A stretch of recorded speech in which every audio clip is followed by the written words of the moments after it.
Good afternoon, everybody. Welcome to this latest City ESS NatCen event.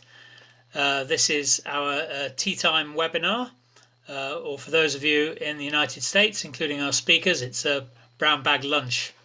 So very interesting set of speakers tonight. Our colleagues from the US Census Bureau joining us. Very crunchy topic to unpack. So without further ado, I'd like to dive straight in, and I think Patricia's going to be speaking first.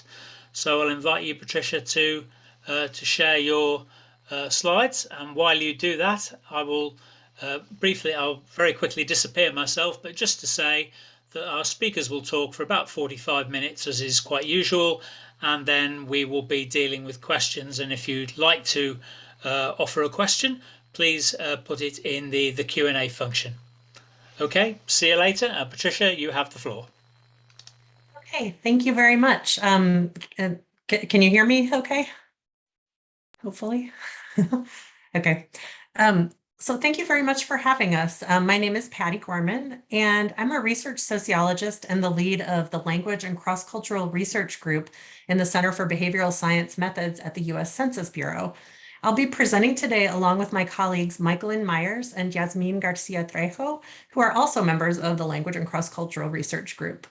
Much of our work focuses on questionnaire design along with review and pretesting of survey translations.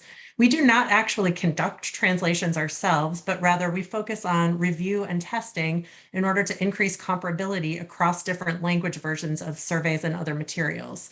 We also focus on research related to the impact of language on the quality of our data, as well as other measurement issues.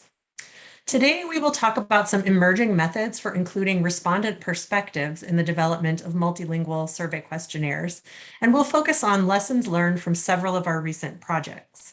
We would like to thank our Census Bureau colleagues and the many different survey sponsors of our Census Bureau research. We would also like to thank Britta Dorer, Elizabeth Gomer, and Caitlin Wakeman, who have worked on one of the projects that we'll be discussing today. This slide shows an overview of our talk today. We'll start by mentioning the complexity of multilingual survey design, and next we'll talk about bringing respondent perspectives into survey design through pretesting. Finally, we'll talk about some exciting new emerging methods for accomplishing that goal. I'll start by saying just a few words about the complexity of multilingual survey design. In multilingual survey design, the key goal is to work towards asking the same questions across diverse types of survey respondents, both within and across language groups. So you don't want different people to hear and interpret the questions differently. The goal is to achieve comparable understanding by respondents and ultimately to collect parallel data across diverse populations. We wanted to make a brief mention of traditional pretesting methods that are commonly used to bring respondent voices into the survey development process. Respondent pretesting is a critical step both for one language surveys and multi-language surveys. Survey pretesting methods can be divided into pre-field and field methods, as you can see on the slide. We won't spend much time discussing these traditional methods today, but rather we want to focus on some new emerging methods for multilingual questionnaire design that we've been using in our research center. One of the new methods that we've been working on in recent years is borrowed from the European Social Survey, and we recently worked with Britta Dorer on how to best incorporate the advanced translation method into one of our surveys for the first time. Next, we'll discuss some research on optimizing web design to improve language access, followed by a brief discussion on natural language processing and audio files. Finally, we'll end by talking about a new publication that we have coming out related to the use of non-probability panels for multilingual questionnaire pretesting. So the advanced translation method, pioneered by Britta Dorer for the ESS, is a method to make source questionnaires more understandable when translated and to improve ease of translation. In a nutshell, the way the method works is that translation teams conduct an initial translation to identify problems before the source text is finalized. These problems are sent back to the survey methodologists so that the original text can be revised to improve translatability. Over the last couple of years, we were happy to have the opportunity to work with a survey sponsor who was interested in trying out the advanced translation method. The project was the translation of an interviewer-administered survey, and it included translation into 6 languages: Spanish, Russian, Chinese, both Mandarin and Cantonese, Bengali, and Haitian Creole. This project was done in preparation for a 2021 administration of the survey, and the English source wording was being updated at the same time that the survey was being newly translated into the languages that I mentioned. So this was a really good opportunity to try this out. While we learned about the method because it's used in the European Social Survey, we had to modify it somewhat to work in our own system. The basic process for advanced translation involves, first, ideally 2 or more translators per language independently translate the first version of a source questionnaire. Second, each translator codes difficulties they encounter translating the source text, and they explain the difficulties through writing up comments. Third, translators attend consensus meetings and compile recommendations to send back to survey methodologists. Fourth, survey methodologists review recommendations across languages, make changes to the source text to allow for parallel translation, and produce documentation. And then fifth, a final translation is done. And finally, cognitive interviewing or usability testing with respondents would be an ideal next step. For our project, we developed a special training that we think may be useful as a starting point for other advanced translation projects. The training was 1 hour long, and we administered it by telephone to each of the translators who would work on the project before they got started. The training included background information about the survey, goals of the project, why you need to provide a linguistic and culturally appropriate translation, and how we wanted to evaluate the English source text to improve translatability. We talked about advanced translation, the procedures the translators would follow, the schedule, team member roles, and the codes to be used, along with providing some examples. So this slide shows some examples of the advanced translation codes that we used, along with examples. We asked translators to use an intercultural problem or cultural difference code when a cultural difference might prevent them from translating the text in a parallel way. An example of how a translator might note this type of issue is with the example of needing to translate the concept of Native American. They might note that this is a term used to refer to indigenous peoples of the US, but that this same term does not exist, for example, in Spanish-speaking countries. So therefore, a literal translation using just those 2 terms would not work well. Indígena de las Américas, or indigenous from the Americas, is how they might rather translate that, but then they would want to communicate back to the survey methodologists that this wouldn't be exactly what you have listed in English. We asked translators to use the institutional or factual difference code if the circumstances referred to in the source text do not exist in the target culture. So for example, the US has a foster care program where a child is temporarily placed with a family by the state because their family cannot care for them. This does not have an equivalent in many countries. So it would be difficult to translate and have people very easily understand what that means. Finally, a wording or formulation or phraseology code was used to, if there was no equivalent word in the target language. So for example, the coder might say, there is no gender neutral term for parent in Spanish. You can say padre, meaning father, or padre o madre, meaning mother or father, but there's no one word equivalent for the gender neutral concept of parent that doesn't have any gender connotation. So a translator might recommend that we go back to the source and say mother or father so that it would be more easily inclusive of both genders and translatable to different languages.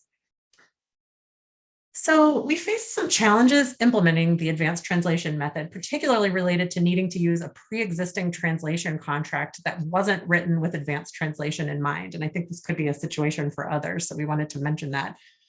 I should mention that the US Census Bureau has a professional translation office, but the office focuses particularly on our once-a-decade decennial census and related materials and operations.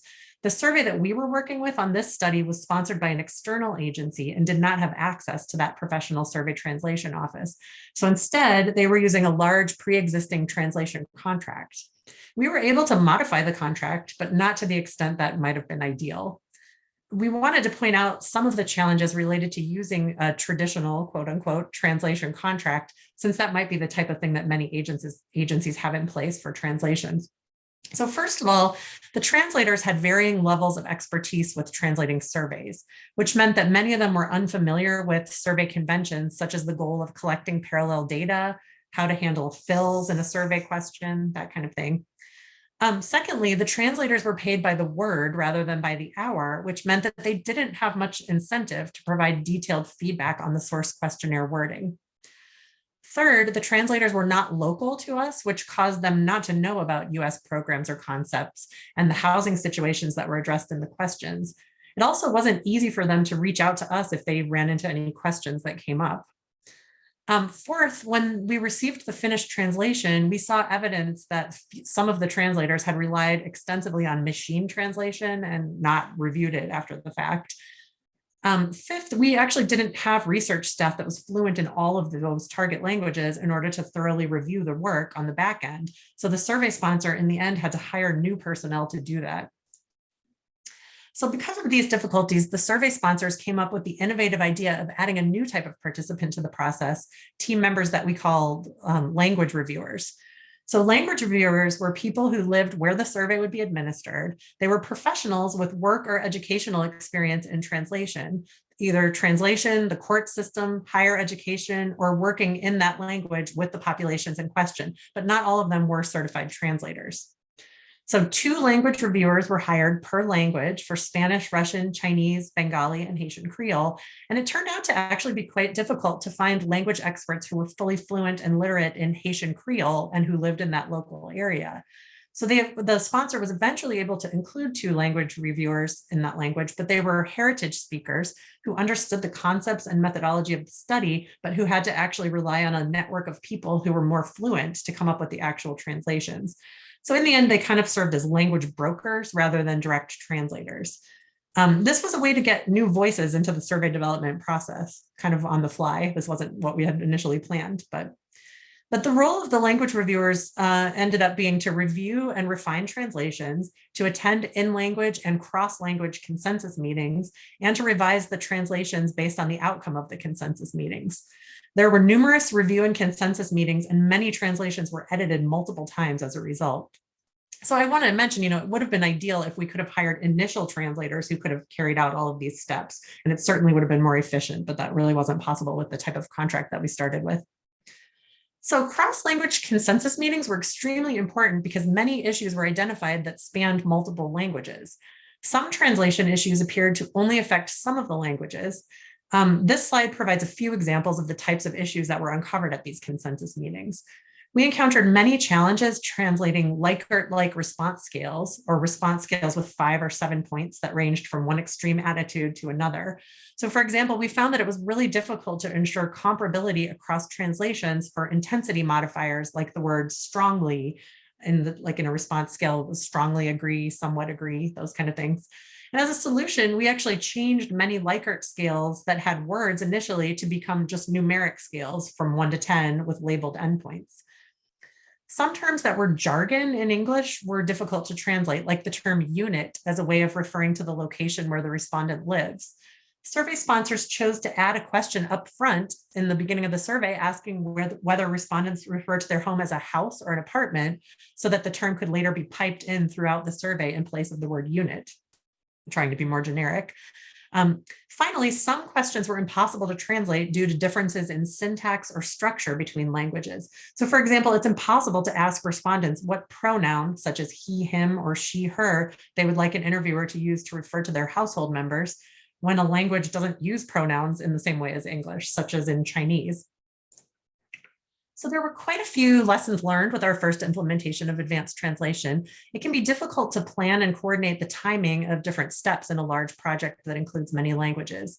In particular, it's recommended that respondent pretesting take place as part of the development process. We were only able to do that for 2 languages, Spanish and English.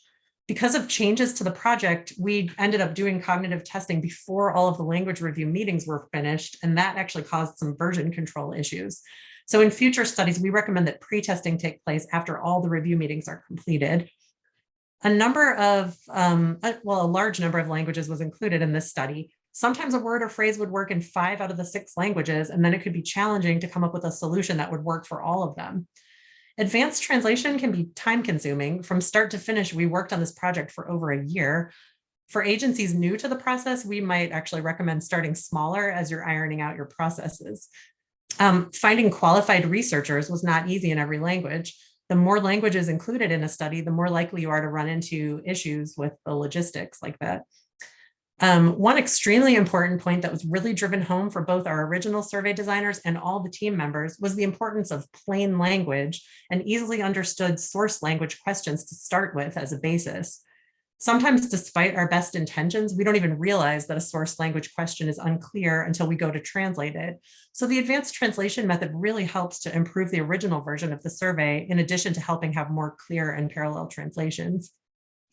Another topic that came up for us was how to develop and maintain experienced translator and language reviewer teams, particularly when an agency doesn't have full-time year-round work to keep them occupied. All of these topics are interesting to grapple with, and we hope to do additional advanced translation projects in the future. So we would now like to shift gears to talk about our second emerging methods topic, optimizing web design to improve language access. I'm going to turn it over to my colleague, Mikelyn Meyers, to give the next part of the presentation. So I'm going to stop sharing and let her take over.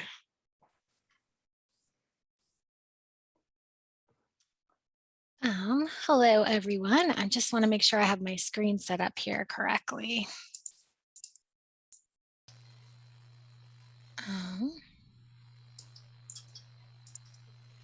And are you all able to see my screen right now? That's perfect, Mikelyn. All right, great. Thank you so much. So thank you so much, Patty. Again, my name is Mikelyn Meyers, and I am a research sociolinguist at the Census Bureau. And I'll be talking a little bit about optimizing web design to improve language access and how we use respondent voices to make sure that that happens. So throughout these slides, I'm going to say English when I'm referring to the majority language here in the US, and I'll say non-English speakers when I refer to speakers of minority languages, but please keep in mind whatever language or languages would be the majority language wherever you're located.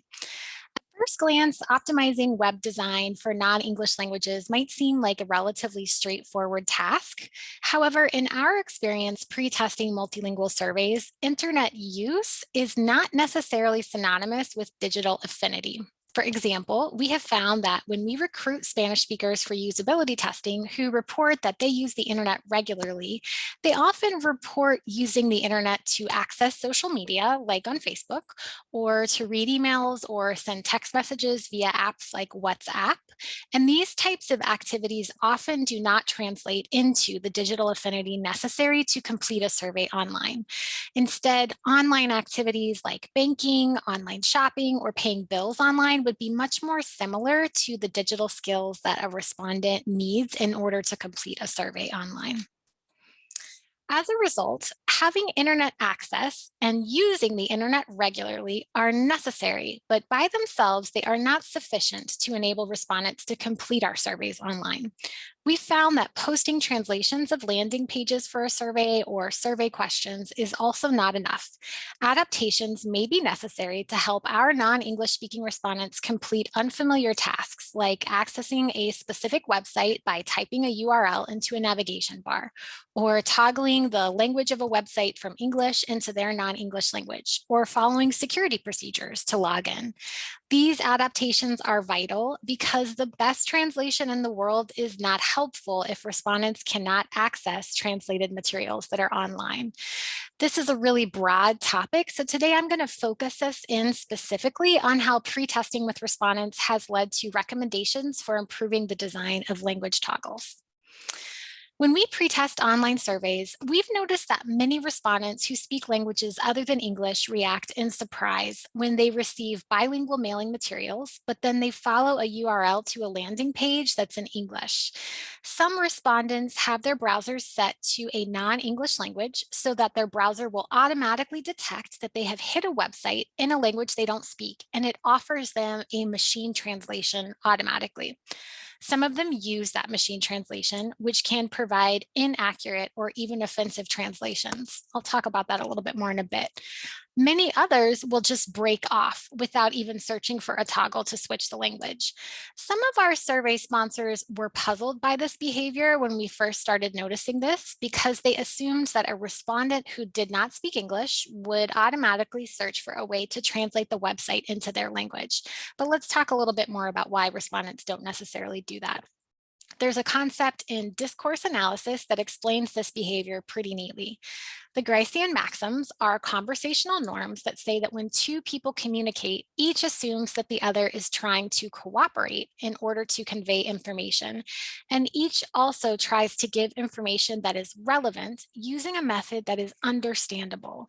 These maxims are really helpful for understanding a lot of problems that we find when we're pre-testing surveys. But in the context of conducting online surveys, this means that respondents assume that we will send them to the most relevant resources for them. So in our case, when we mail them a respondent in English and Spanish, respondents assume that the Census Bureau knows that they speak Spanish. And so they follow a URL from that Spanish letter. And when the page is in English, they assume that if a Spanish page were available, we would have sent them to that Spanish page from the Spanish letter. And that must mean that there is not a Spanish version available. And this is not surprising to them because they often encounter situations in the US where no Spanish translation is available. So at that point, they either break off or they use machine translation that's automatically offered by their browser. Let's pause for a second and talk about one question that we're asked a lot, which is why it's problematic for respondents to use that machine translation offered by their browser, or whether it's okay to use machine translation to translate survey questions or landing pages. So here are a few pitfalls of machine translation. As natural language processing technology improves, there's a lot of interest in this, but in our experience, a human is still necessary to review and edit translations. Many machine translation tools tend to work better for certain languages than for others, so perhaps they would work better for Spanish than for Vietnamese, due to the amount and type of content that is available online in the target language. And in some languages, cleaning up a machine translation may be more labor intensive than starting from scratch.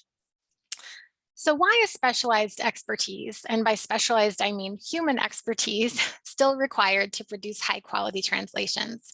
There are a lot of reasons we could list, but my favorite examples come from some pre-testing that we did that illustrate problems related to ambiguous terms. Machine translation is often not as good as a human at deciding which meaning is intended when a term has more than one potential meaning. And this problem is even more noticeable when the translation does not have much context around it. The first example comes from some very early testing of the census instrument in Korean, which mistakenly included machine translation for breadcrumb labels. Breadcrumb labels are the icons that you can use to navigate through a survey, and those typically appear at the top of the screen. In Korean, these were translated as sexual intercourse instead of biological sex. In the next example, we were conducting usability testing in Spanish of the census instrument when we noticed a strange button on the dashboard that said curriculum vitae. We had to toggle to English before we knew what was intended in this case. This was actually supposed to be the translation for resume, like to continue, but instead machine translation produced the translation for resume, like from a job application. As a result, in order to prevent breakoffs or respondents from using machine translation, we recommend taking respondents directly to the target language landing page whenever possible. It's also important to put the language toggle in a prominent position relative to the task the respondent will be completing. Let's walk through an example of what I mean here by prominent position. This picture is an example of an early design of the 2020 census landing page. This circle is showing you where the primary task is on this screen, which is to log into the survey. This is where most respondents' eyes are attracted on the screen, and because of that eye-catching blue login button. The toggle to switch from English into another language like Spanish is in the upper right corner. The text to access this toggle says select language, so it's in English, and it's unlikely that a respondent who doesn't speak English would notice that or know what it means. It's also not in a prominent position. The mobile version of this menu has a design that's even less obvious. It's what people sometimes refer to as a hamburger menu, so it's got those 3 horizontal lines. We found that many non-English speakers did not attempt to switch the language from English to the target language when they were presented with this landing page. We were recently invited to collaborate with the Digital.gov Multilingual Community of Practice Task Force to provide some recommendations on language toggles, and those will be posted on the United States Web Design System site this fall. But one of the recommendations that came out of that task force was to make sure that the toggle is sticky and stays at the top of the screen when scrolling, and also that it appears above the fold in mobile designs, so meaning the respondents should not have to scroll in order to see the language toggle. Some platforms allow programmers to optimize which version of a page is displayed based on the user's browser settings. We recommend using this feature when possible, but we really want to note that more research is needed on how often a respondent's browser language settings are correct, because we don't actually know. Finally, another option is a forced choice design, where users are asked to select their language to continue. We did an experiment in 2020 that showed that this improved the number of Spanish speakers completing one of our surveys online without negatively impacting English speakers. I'd like to say a quick word about visual cues and language toggles before I move to our next topic. It's important to be careful about which icons you use to signal a language toggle. For example, one of the early designs for the 2020 census included flags, and we found that this could be problematic for many respondents. Which flag should be used to represent a language that's spoken in many different countries, like Spanish, for example? The example I'm showing on the screen is actually from Amazon and not the US Census Bureau. When you click on this flag icon, it asks you to pick a language. And in this case, their toggle icon makes more sense because I assume that they're using this information to calculate shipping speed. But for many other types of websites, this image would be really problematic for their language toggle. Some promising alternatives include a symbol that includes an Asian character and a letter from the Roman alphabet, a globe icon, or a list of different languages with a plus symbol to signal that there are more available. We're currently doing some non-probability panel testing online with monolingual and bilingual speakers to compare these icons and other features of language toggles. So those results should be forthcoming this year. In the absence of testing to see how your intended users react to the icons you plan to display, some experts recommend not using an icon at all. Personally, I tend to think it's helpful to have an eye-catching and informative icon, but I do recommend pre-testing whenever possible. It's also important to think about the format that languages should be listed in. We recommend listing languages in both the target language and English when possible. This helps a non-English speaker find their language, and it also enables an English speaker to assist them in finding resources they may need. These lists can be ordered by population size or alphabetically, and we've also seen them organized according to the writing systems that are used in that language. So for example, with alphabets that are written right to left, like Arabic and Hebrew, displayed in one group, and those that are written left to right in another group. We're currently testing respondent preferences for ordering the list of languages in a language toggle menu like this. So next, we'll briefly discuss an emerging method for research at the Census Bureau involving natural language processing in audio files. I'd like to acknowledge a very large team who's been working on this project, including Brian Sadaka, Fane Linebeck, Beth Nichols, and Kevin Sajak. We're interested in learning whether we can use existing data from recorded telephone center interactions to improve operations by using machine learning and natural language processing. Recorded calls can range across topics like asking and answering survey questions, asking and answering questions about how to complete a survey online or by paper, asking or answering questions about the purpose of the survey, or even complaints, threats, or spam calls. And this data is data that we already have, so it would be really optimal if we can take advantage of it. We have a few main purposes in this exploratory research. One is to understand long-term research questions like, can we flag parts of the survey that aren't performing well so that we can improve them? Can we detect the emotional affect of a respondent to assess their satisfaction? Are there any types of near real-time functionality that we could create, like identifying emerging FAQs so that we know when we have to write new materials for interviewers, or detecting difficult or threatening calls so supervisors can come assist interviewers in real time, or identifying a caller's question so that the correct FAQ is pulled up automatically for interviewers? One question we had was whether we could analyze the audio directly or if we would need to convert these audio recordings into transcripts. So far, much of the preliminary analysis relies on models that generate interview transcripts. These transcripts can be analyzed using semantic similarity models to identify the topic, or sentiment analysis models to analyze the tone as positive or negative of the calls that we're listening to. Some models use audio directly to classify emotions based on features like intonation that wouldn't typically be included in a transcript of a call. Interestingly, audio models may identify different content as being negative than models using transcripts. Although if you stop and think about it, this makes sense because we have things like humor, sarcasm, or irony in our speech that could convey a lot through tone of voice that's maybe not present if you're just looking at the text. In terms of a few preliminary lessons learned, we have found that processing unstructured data like this is challenging. It involves splitting the channels of audio so that we can distinguish the respondent's voice from the interviewer's voice, and there can be varying levels of background noise that we have to deal with. So far, it seems like transcription models work better in English than in Spanish, but we're still exploring the available models and the training data, and we'd like to expand this analysis to other non-English languages. This discrepancy might be even more prominent in other non-English languages if they have a smaller corpus of data available online. This leads to a question we're still exploring, which is how much accuracy do we need to answer our research questions and use these transcripts for operational purposes? Overall, this has been a really exciting opportunity for us to leverage existing data to improve operational efficiency. Now I'm going to hand the presentation over to my colleague, Dr. Yazmín Garcia Trejo.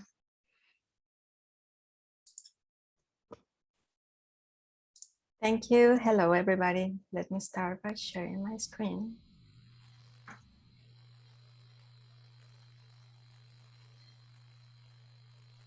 Can you see my screen now?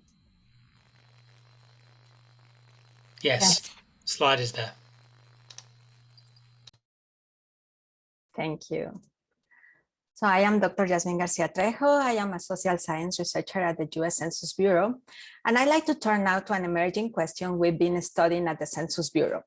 My co-authors and I have been interested in the feasibility of using non-probability panels to conduct questionnaire pretesting. The pandemic, of course, caused researchers all over the world to think of ways to adapt traditional face-to-face interviews to an online setting. We've been doing research on data quality with the use of online opt-in panels for conducting pretesting in non-English languages. We started this project before the pandemic, and we think some of the findings will help inform others who may be interested in this method. I would like to thank my co-authors, sponsors, and reviewers for making this work possible. And let's start with a little bit of background. The usage of online opt-in panels in the United States is common nowadays. Although online panel providers have tools to scrub and provide a clean product to their clients, it is not clear how these scrubbing processes are calibrated in other languages. For example, there might be only a few staff dedicated to non-English languages, and algorithms that detect data quality problems may be optimized for English, but not optimized for other languages. Then how can you tell if the data quality in online opt-in panels is comparable across languages? We use data from open-ended responses to online cognitive interviews to explore data quality issues across languages. For this project, we concentrated on 3 research questions, and I will paraphrase a little bit here. First, can open-ended probes help identify response quality issues in online panels in English and in Spanish? Second, do open-ended probes in Spanish have more response quality issues than in English? And we formulated research question number 2 because of the limitations that online panel vendors in the United States may have to provide in-depth data cleaning in non-English languages. Also, based on our experience conducting in-person cognitive interviews in Spanish, we knew that Spanish-speaking respondents may not be familiar with the conventions of completing online surveys, or that might experience challenges interpreting questions and response options. And the third research question, are open-ended probes helpful in determining which responses should be eliminated and or replaced? And for this question, we conducted an exploratory analysis on flagging cases that might need to be removed due to data quality issues. The data were collected via an online opt-in panel in both English and in Spanish from a convenient sample as part of a round of online cognitive interviews to pretest questions for the 2020 Census Attitude Survey, a public opinion survey about people's behavior and participation in the 2020 census. The online pretesting happened in July of 2019 and concentrated on unresolved issues with the question wording from the previous in-person testing. 18 survey questions and 13 probes were included in a forced choice design. And there were 463 completed cases, 265 in English and 198 in Spanish. Let's talk a little bit about the methods. To test whether open-ended probes can uncover data quality issues in online cognitive interviews, our team of researchers developed a coding scheme based on recommendations from the 2021 work of Courtney Kennedy and co-authors published in Public Opinion Quarterly. We documented 7 types of problematic responses. And by problematic responses, we mean answers provided by respondents who were not making a good faith effort to fill out the survey. And I will show you our codes on the next slide. Once the coding scheme was ready, we used en vivo to identify the incidence of problematic responses both in English and in Spanish, and to test if Spanish responses had more data quality issues compared to English. For our third research question, we concentrated on studying how response quality issues identified in open-ended probes can be used in combination with other data quality measures. For this purpose, we identified people who were speeding to complete the survey, and we calculated the number of probes with data quality issues on the fastest and on the slowest quartile based on time completion of the online cognitive interview. And here are the coding categories that I just mentioned to you that we use for identifying problematic responses. When conducting in-person cognitive interviews, of course, researchers rarely encounter this type of data quality problems. For example, a respondent providing a random answer to complete the survey more quickly and receive an incentive would not typically happen in a face-to-face cognitive interview. And we wrote a paper that's forthcoming in the Journal of Official Statistics on this project, and it includes a definition for each of these coding categories. Here, I will share with you definitions for the coding categories that we thought were most salient. For example, a repetitive textual pattern is when a respondent uses the same text across 3 or more responses in a row.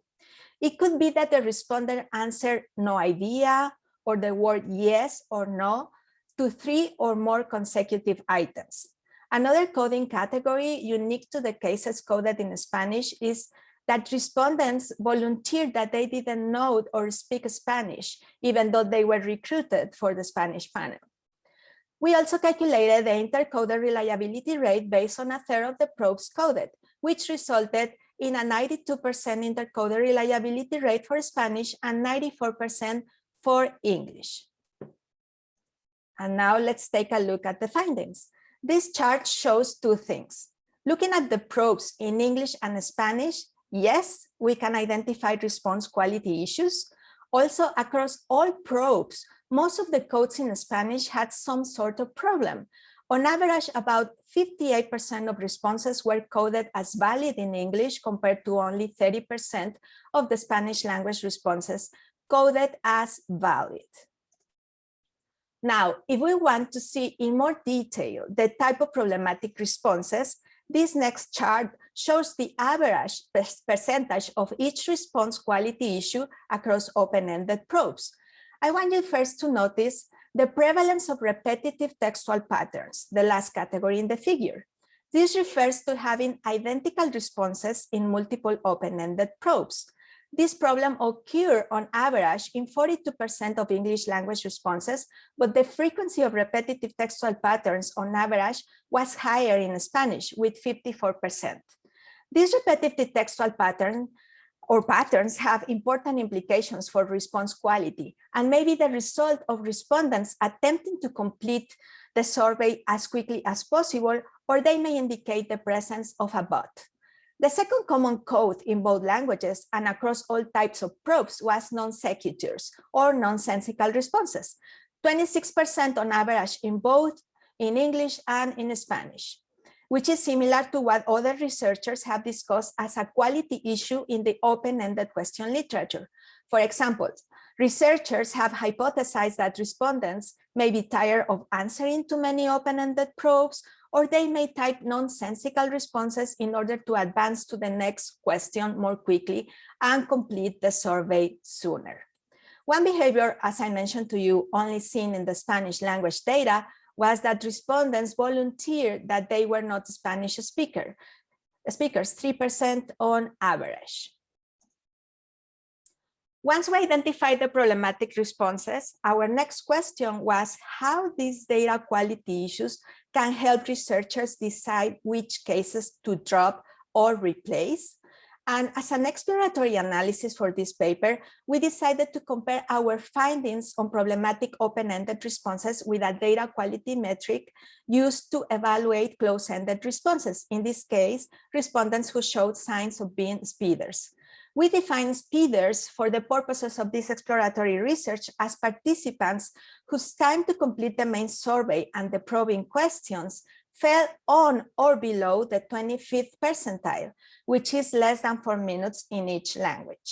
Once we identified the speeders, we calculated the average numbers of probes with data quality issues for respondents in each quartile. The results for the average number of problems taken into account that we have 13 probes are shown in this table. And some things to notice about this table.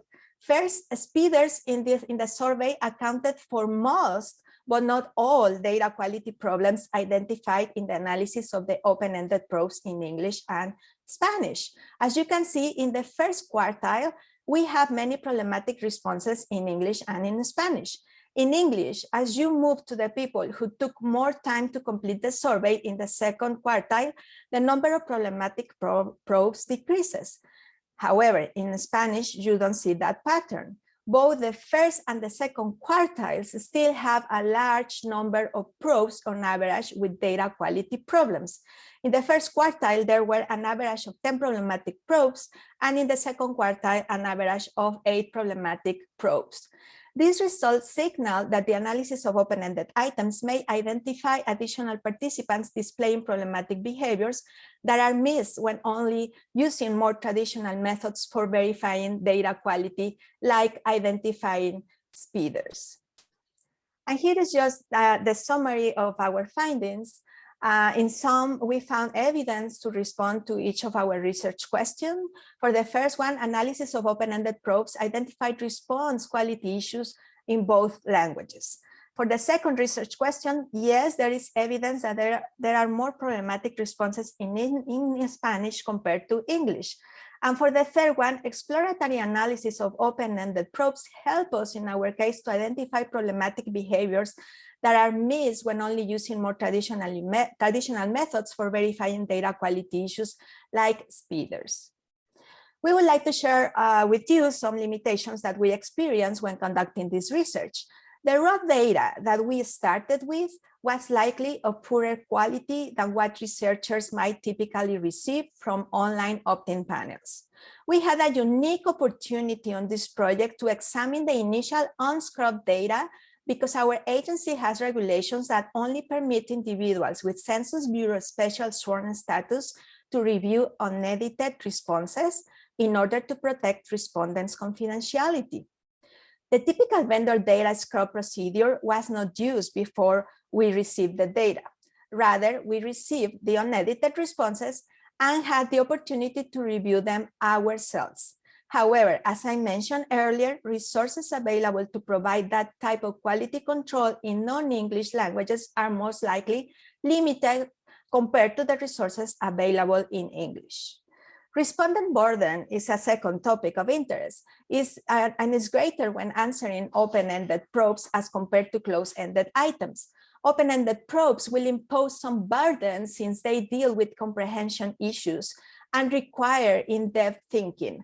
And this burden may be compounded for participants who are responding to this question on their smartphones. This leads to a potential dilemma. Does the burden of answering probing questions in itself motivate some of the respondent shortcuts that we aim to identify in this paper? And here are a few takeaways for researchers interested in using these online probability panels. First, please keep asking questions. Ask online panel vendors about their recruitment strategies when your project involves specifically language other than English, and any ethics protocols follow in the case of recruitment of vulnerable populations. Second, add language-related questions to your screener that align with your research questions when needed or when they are not available through your vendor. And then third, add open-ended probes and analyze them if your time permits, along with your traditional data quality checks. This will help you decide what cases needed to be replaced or dropped. And finally, here are just some concluding remarks. Now that we've talked about survey translation, bringing in respondent voices through pretesting, and some research we've been doing using emerging methods, we'd like to wrap things up by talking about how other organizations can start bringing some of these ideas to bear on their work and to make strides towards improving data quality across languages and cultural groups. It's critically important to start by setting aside enough time in the project schedule to produce a high-quality translation. Translation contracts and projects should allow time for multiple participants and review to be included. We also recommend you look for ways to include respondent voices by using traditional pretesting methods like cognitive or usability testing, or by leveraging emerging methods like online panels. We recommend planning for adaptations that are needed to make translations accessible in internet modes. Finally, it can be a good idea to start smaller. New methods can be implemented little by little, perhaps with a smaller number of languages first. Thank you. We are happy to take questions now and happy to receive correspondence over email as well.